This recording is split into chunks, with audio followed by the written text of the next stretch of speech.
আজকে আপনাদের একটা টেবিলের গল্প শোনাবো, যে টেবিল আপনার জীবনের সকল সমস্যার সমাধান করতে পারবে। এই টেবিলটা অনেকটা জাদুর টেবিল। এই যে এইখানে দেখেন, হ্যাঁ, শিরোপা দেখতে পাচ্ছেন? এটা গতকালের ফাইনাল ম্যাচের শিরোপা। কিন্তু একটু ভালো করে তাকালে দেখবেন এই শিরোপাটা কিন্তু রাখা হয়েছে একটা টেবিলের উপরে। এইটা একটা ডাইনিং টেবিলের মতো আসলে। যার উপরে রাখার কথা খাবার, তার উপরে রাখা হয়েছে ট্রফি। কে জানে যাদের মাথায় এই আইডিয়া আসছে তারা হয়তো ভাবছেন ট্রফিও তো একটা খাবার, সারা সিজন ম্যাচ খেলা এইটা খাবে বসে বসে। অথচ এই ডাইনিং টেবিলের দামই হয়তো এরকম একটা কিছু আয়োজন করা যাইতো, তখন জিনিসটা ক্লাসি হইতো, দেখতে ভালো লাগতো। যাই হোক, টেবিলে ফিরা যায়।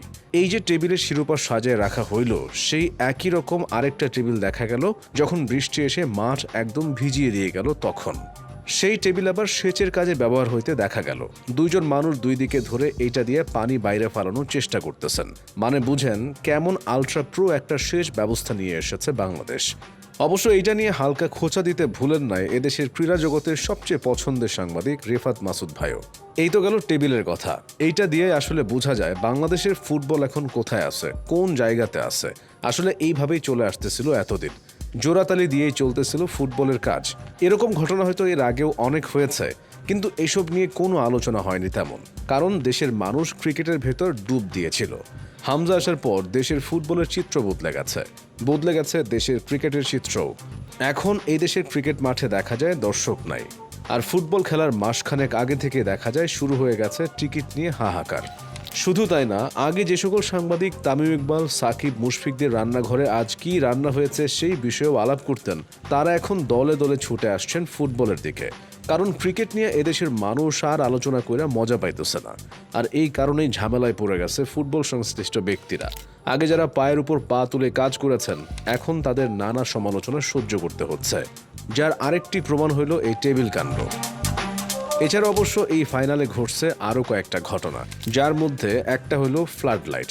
এমন এক মাঠে খেলা হয়েছে যেখানে ফ্লাড লাইটের সুবিধা নাই।